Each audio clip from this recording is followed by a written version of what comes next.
everyone, welcome back. I'm Christina Steeren with Bullseye Investments, where we help busy professionals invest in their futures when time is scarce.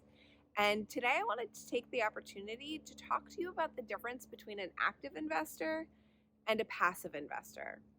I've got 10 things that you need to consider before deciding which of these two opportunities is right for you, because some people don't think them all through and end up in situations that they're just not comfortable with. So let's get started. Number one, do you want to be a landlord?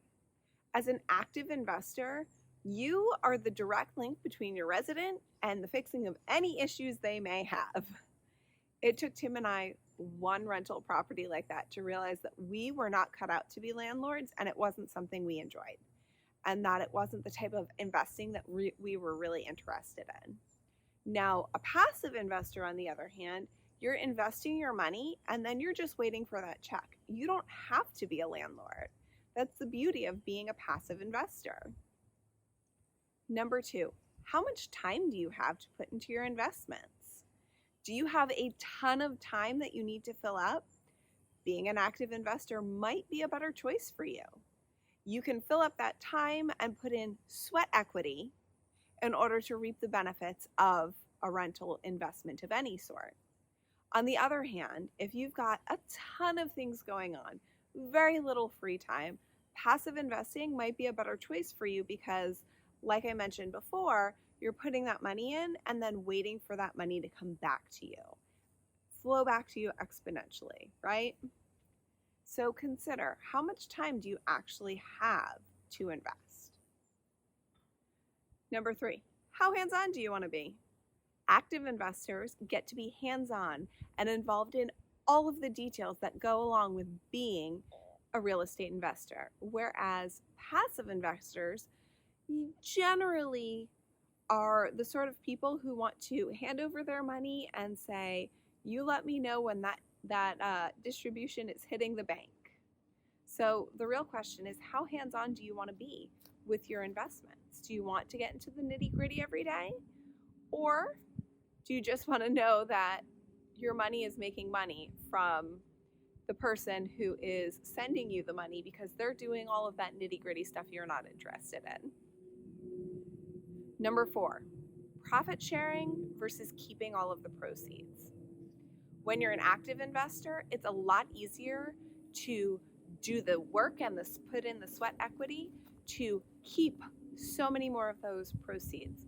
As a passive investor, however, you need to consider that you may not be the only passive investor, so you might be sharing the profits of this investment with the people who are working on the day-to-day nitty-gritty stuff, or with other investors who are invested right alongside you. Number five, expenses. As an active investor, all of the expenses fall to you. You're responsible if there's an insurance claim for paying that deductible. You're responsible if there's an emergency. You're responsible for required repairs. Those things fall to you as an active investor. However, as a passive investor, you're not responsible for those things. Those things are the responsibility of the sponsorship team, who, in their underwriting, should be planning and accounting for just about everything. Number six, risk and liability. As an active investor, all of the risk falls to you, and in a lot of cases, all of the liability falls to you as well.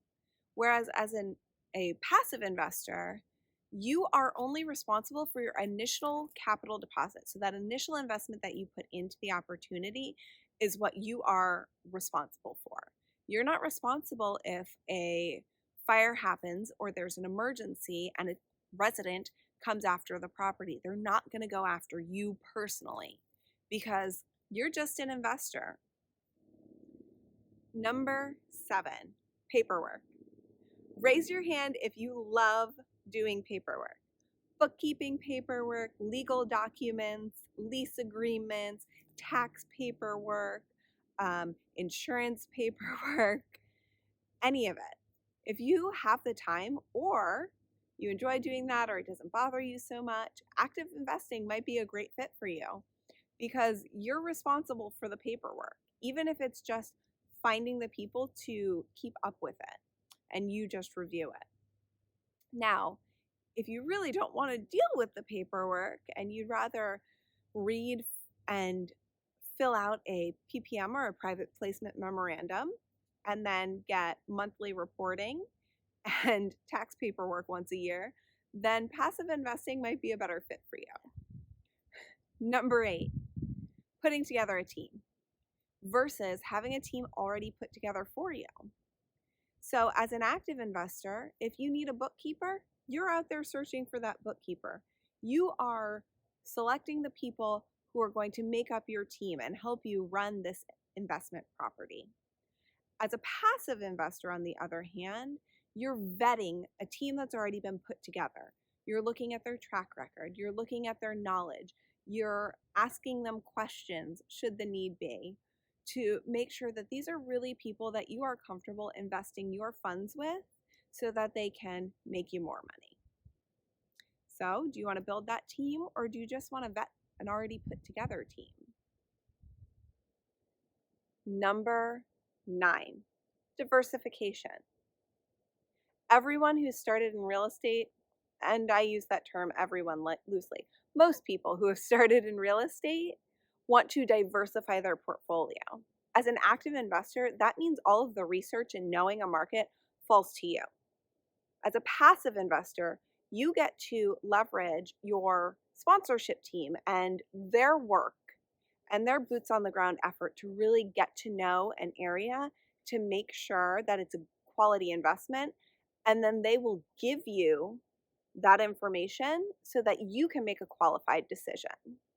So do you want to do the research yourself, or do you want to look it over and assess that it is correct before you invest? And number 10, taxes. You didn't think we'd actually be able to get through a whole video on active versus passive investing without at least touching on the concept of taxes. It's so important for so many investors these days. The tax benefits of real estate investing, I mean. So, as an active investor, you are responsible for the bookkeeping and you are responsible for the tax paperwork. Even if that means hiring a firm to do it for you, it's still ultimately your responsibility. As a passive investor, of course, you wait for them to send you your Schedule K-1 document in the mail, and you use that when you are completing your taxes or when your CPA is completing your taxes. I hope that these 10 things gave you a lot to think about and a lot to consider, and that they're going to be really helpful things to help you determine, do you really want to be an active investor, or would you rather be a passive investor? Either one is a great opportunity because real estate is a great investment vehicle, but really knowing what works for you and your limits and your shortcomings and your preferences really helps to make the process way smoother.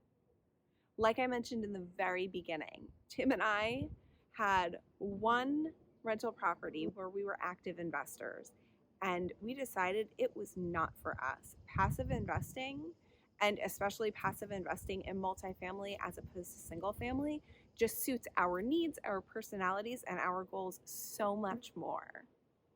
I hope this was helpful.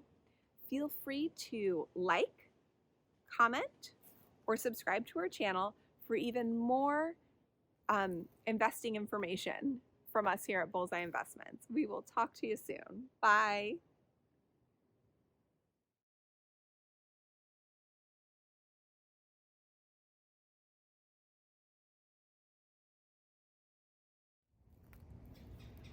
Hey everybody, welcome back. I'm Christina Steeran.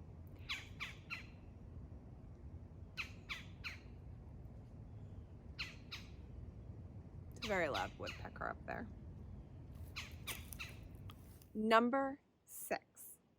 What's 6? Number 6. Can I just say, for some reason there are flies out here and they love my knees, and it's very awkward to record with little flies buzzing around your kneecaps. It's bizarre.